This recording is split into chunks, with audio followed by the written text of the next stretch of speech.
너 때문에 아버지가 죽었어.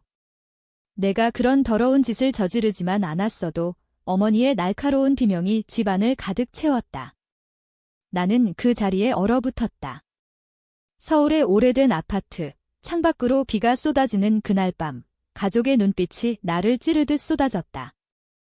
형제들은 고개를 저으며 나를 외면했고, 할머니는 한숨을 쉬며 기 집안의 수치야라고 중얼거렸다. 내가 사랑하는 사람이 여자라는 사실이 드러난 그 순간, 모든 것이 무너졌다. 아버지의 장례식장에서조차 그들은 나를 원망의 대상으로 만들었다. 내가 동성애자라서 아버지가 충격으로 쓰러지신 거야? 내 죄야. 그 말은 나의 가슴을 영원히 새겼다. 내 이름은 김지은. 1990년대 후반 서울의 중산층 가정에서 태어났다. 아버지는 평범한 회사원으로 가족을 위해 헌신하는 전형적인 한국 가장이었다. 어머니는 전업주부로 우리 세 남매를 키우며 전통적인 가치를 강조했다. 나는 막내딸로 늘 착하고 공부 잘하는 아이로 자랐다. 하지만 고등학교 때 같은 반 친구 수연을 만난 후 모든 게 변했다. 수연은 밝고 자유로운 영혼이었다. 우리는 함께 한강공원을 산책하며 꿈을 나누었고 그 속에서 내 마음이 그녀를 향해 피어났다. 처음엔 우정이라 착각했지만 곧 그것이 사랑임을 깨달았다. 그날 아버지가 심장마비로 쓰러진 건 사실이었다. 병원에서 돌아온 어머니는 나를 보며 울부짖었다. 내가 그 애랑. 그걸 본 아버지가 충격받으신 거야. 하지만 나는 그날 수연과 함께 있지도 않았다. 우리는 비밀리에 만나던 중이었고 가족은 어떻게 알았을까? 의심이 들었지만 슬픔 속에서 물을 수 없었다. 장례식이 끝난 후 가족은 나를 집에서 쫓아냈다. 내가 여기 있으면 아버지의 영혼이 편치 않아 나는 가방 하나 들고 서울거리로 나섰다. 비가 내리는 거리에서 나는 울며 생각했다. 정말 내 탓일까? 그 후로 나는 혼자 살기 시작했다. 대학에 진학해 문헌정보학과를 전공하며 도서관에서 아르바이트를 했다. 서울의 번화한 거리, 홍대나 신촌에서 친구들을 사귀었지만 진정한 사랑은 멀리했다. 수연은 가족의 압력으로 나를 떠났고 그 상처는 깊었다. 하지만 2000년대 초 LGBT 운동이 서서히 싹트는 한국 사회에서 나는 조용히 나 자신을 받아들이기 시작했다. 퀴어 영화제에 가서 비슷한 사람들을 만나고 온라인 커뮤니티에서 위로를 얻었다. 그러나 가족의 저주는 나를 따라다녔다. 명절 때마다 혼자 있는 서름, 추석의 빈 밥상 앞에서 흘리는 눈물. 한국의 가족 중심 문화가 나를 더 외롭게 만들었다. 그러던 중 나는 그녀를 만났다. 박미나.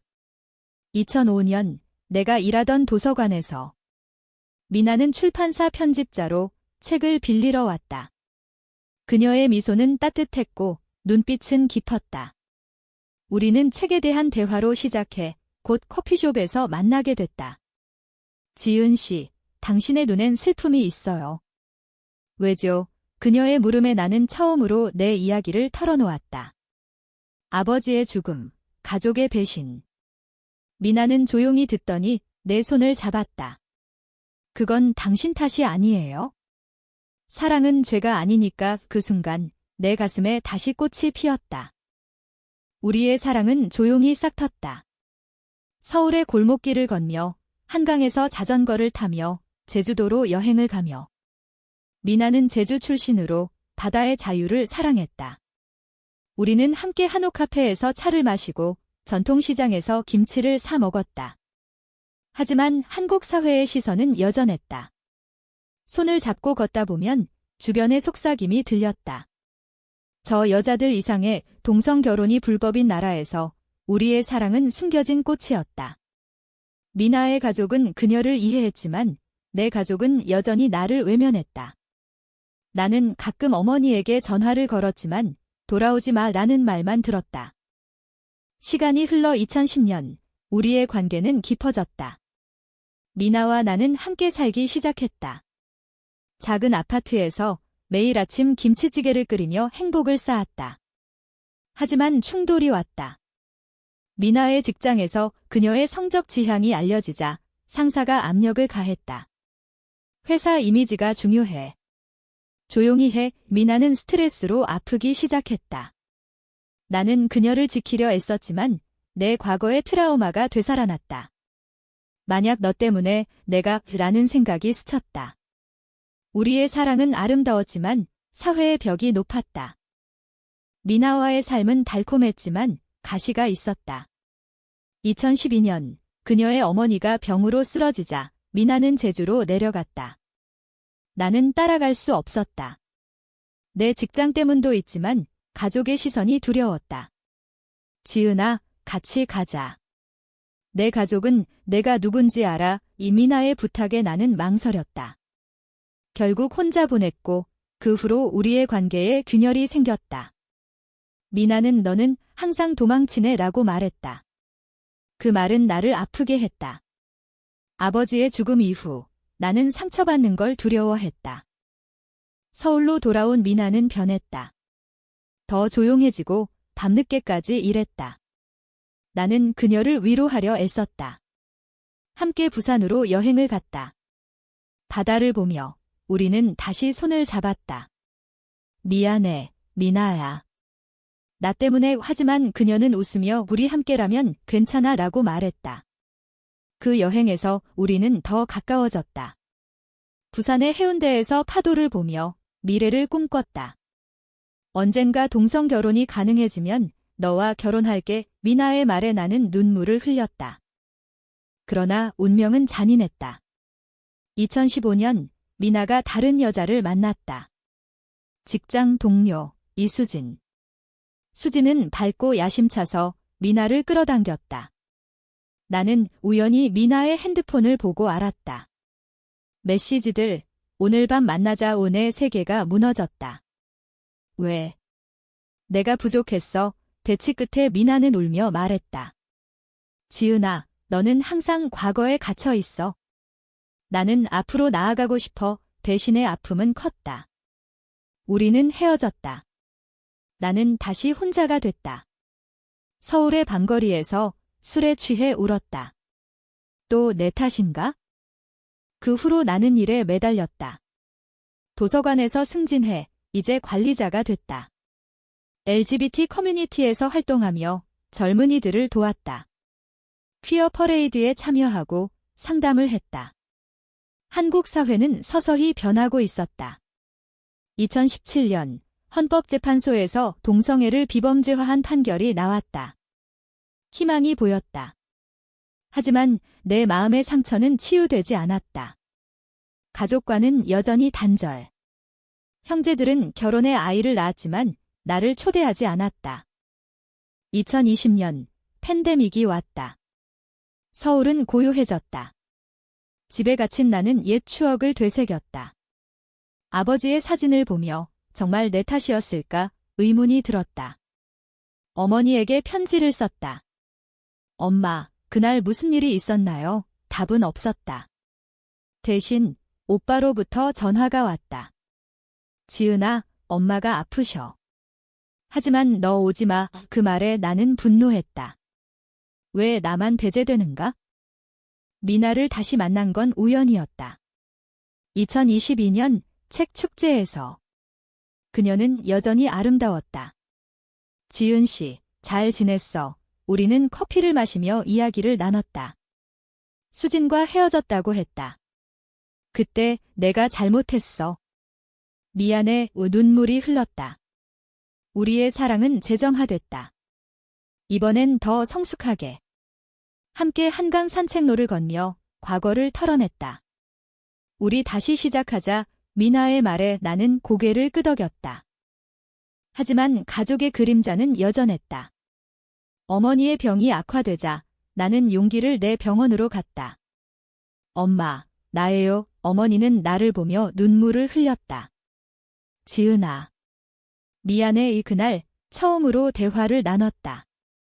아버지의 죽음에 대해? 내 탓이 아니야? 그냥. 가족의 비밀이었어. 어머니의 말은 충격이었다. 무슨 비밀? 어머니의 고백은 나를 흔들었다. 아버지는 사업 실패로 스트레스를 받으셨어. 심장병이 있었는데 숨기고 계셨어. 하지만 왜 나를 탓했나? 그때 내가 수연이랑 있는 걸 봤어. 충격이었지만 그게 원인이 아니야. 그냥 가족이 무너지는 걸 내 탓으로 돌리고 싶었어. 어머니의 눈물에 나는 얼어붙었다. 수십 년의 원망이 거짓이었다니. 왜 이제야 말씀하세요? 어머니는 한숨을 쉬었다. 미안해, 지은아. 한국 사회에서 그런 사랑을 받아들이기 힘들었어. 그 후로 나는 진실을 파헤치기 시작했다. 아버지의 일기를 찾았다. 오래된 상자 속에서 오늘 지은이를 봤다. 행복해 보이네. 하지만 사회가 다버지는 나를 이해하려 애썼다. 사업 실패로 인한 우울증, 그게 진짜 원인이었다. 가족은 그걸 숨기고 나의 성적 지향을 핑계로 삼았다. 보수적인 한국 가정에서 LGBT는 문제였다. 나는 분노와 슬픔으로 가득 찼다. 미나에게 털어놓았다. 내 인생이 거짓 위에 세워졌어. 미나는 나를 안아주었다. 이제 자유로워질 수 있어. 우리의 사랑은 더 강해졌다. 함께 제주로 여행 갔다.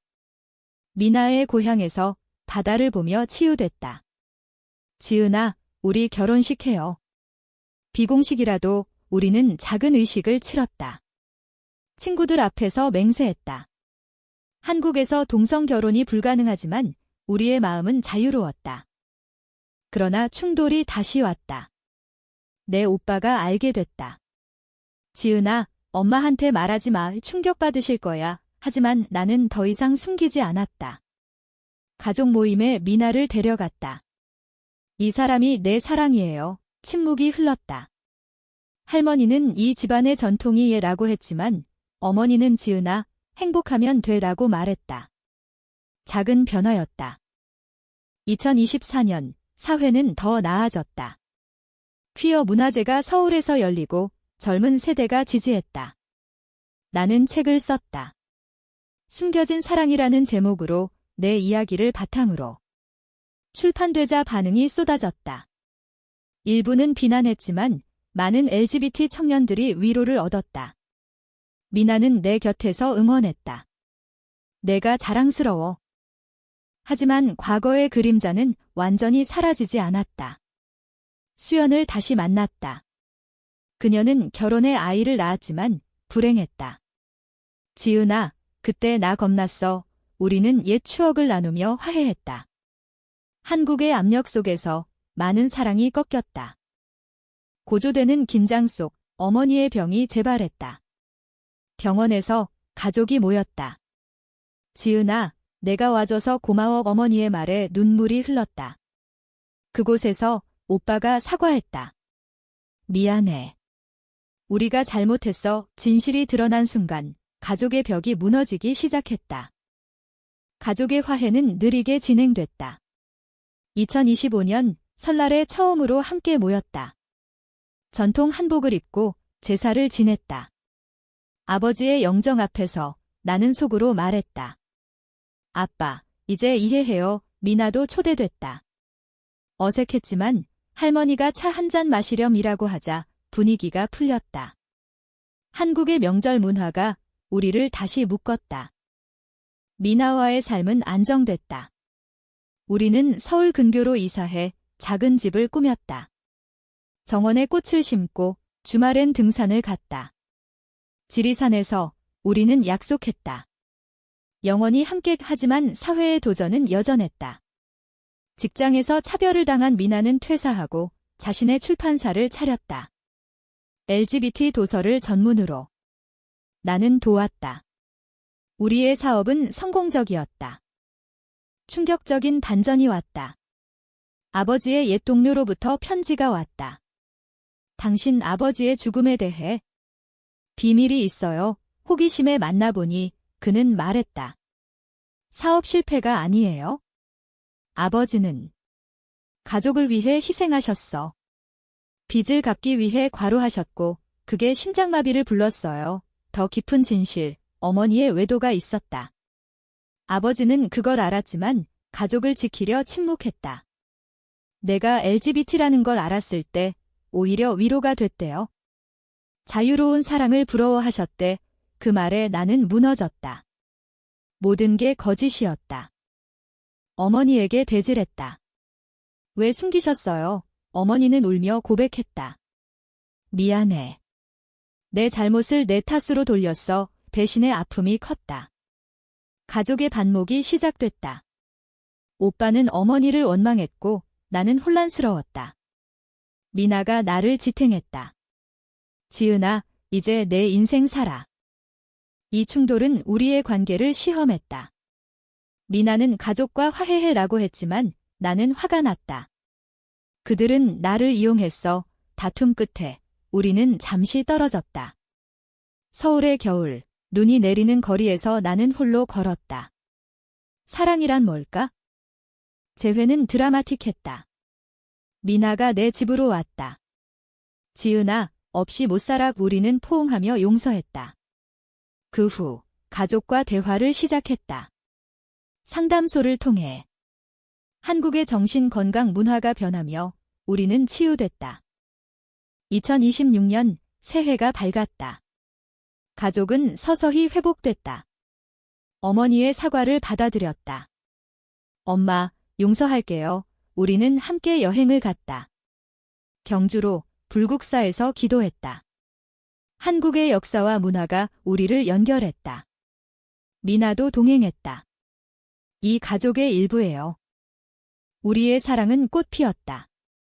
퀴어 커뮤니티에서 롤모델이 됐다. 인터뷰를 하고 강연을 했다. 사랑은 자유예요. 젊은 레즈비언들이 우리를 보며 희망을 얻었다. 사회는 여전히 보수적이지만 변화의 물결이 일었다. 고조되는 드라마, 옛 연인 수연의 남편이 이혼 소송을 걸었다. 수연이 나를 찾아왔다. 도와줘. 지은아, 그녀의 비밀, 여전히 레즈비언이었다. 나는 도왔다. 법정에서 증언했다. 한국의 이혼 문화 속에서 그녀는 자유를 얻었다. 이 과정에서 미나의 질투가 생겼다. 수연과 너무 가까워 다툼이 있었지만 우리는 대화로 풀었다. 너만 사랑해. 우리의 관계는 더 깊어졌다. 가족의 최종 화해, 아버지의 기일에 모였다. 진실을 공유했다. 아버지는 우리를 사랑하셨어. 눈물 속에 우리는 안아줬다. 한국 가정의 따뜻함이 되살아났다. 미나와 나는 미래를 계획했다. 해외로 이민. 아니, 한국에서 싸우기로. 여기서 행복할게. 결말은 따뜻했다. 2026년 여름, 한강다리에서 미나와 나는 손을 잡았다. 벚꽃이 흩날리는 그곳에서 우리는 맹세했다. 영원히 가족이 지지했다. 어머니가 행복해라 라고 말했다. 사회의 시선 속에서도 우리의 사랑은 빛났다. 수십 년의 고통 후 진실이 밝혀졌다. 아버지의 죽음은 내 탓이 아니었다. 가족의 거짓과 사회의 압력이었다. 하지만 그 속에서 나는 성장했다. LGBT로서의 자부심, 사랑의 힘. 이야기는 끝나지만 우리의 여정은 계속된다. 한국에서 더 많은 꽃이 피어나길.